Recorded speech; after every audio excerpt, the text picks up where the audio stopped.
Structure collégiale et participative, épisode 3. Dans le précédent épisode, nous vous avons parlé de la structure collégiale que nous souhaitions mettre en place durant la première année du mandat.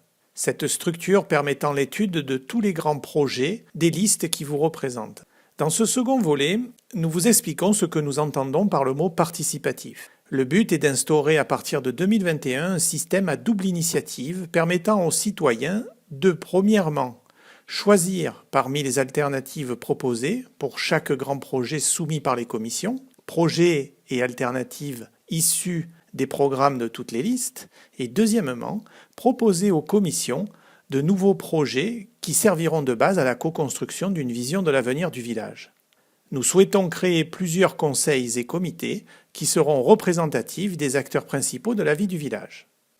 En premier lieu, des comités consultatifs adossés directement aux commissions.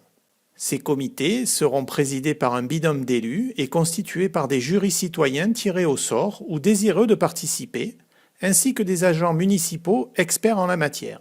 Ce sont en quelque sorte des laboratoires d'idées. Un conseil municipal des jeunes, représenté par 21 jeunes du village qui seront élus pour 2 ans, est tiré au sort parmi toutes les candidatures déposées. Ce conseil est une structure fondée sur l'investissement des adolescents, à l'apprentissage de la vie sociale et civique, à la responsabilité et la gestion de la vie publique. Il est doté d'un budget participatif afin que les projets proposés et retenus puissent être réalisés. Des comités de quartier qui regroupent en association des habitants des quartiers du village et servant d'interlocuteurs avec les élus. Ces comités seront dotés de budgets participatifs en fonction des projets qu'ils porteront. Un conseil des associations regroupera essentiellement toutes les associations sportives et culturelles de la commune au sein d'une même entité. La mairie facilitera la mutualisation des instances administratives et des biens des associations qui le souhaiteront. Ce conseil sera aussi doté d'un budget participatif. Le conseil de la vie économique regroupera les commerçants, viticulteurs, agriculteurs et entrepreneurs du village qui souhaiteront participer. Ce conseil sera aussi doté d'un budget participatif en fonction des projets qu'il portera. Enfin, tout groupe d'administrés pourra utiliser le système de votation dont nous allons vous parler maintenant. Des permanences seront organisées en mairie ou via des vidéoconférences pour aider les citoyens à utiliser le système de votation. Au cœur de toute cette organisation se trouve le système de votation.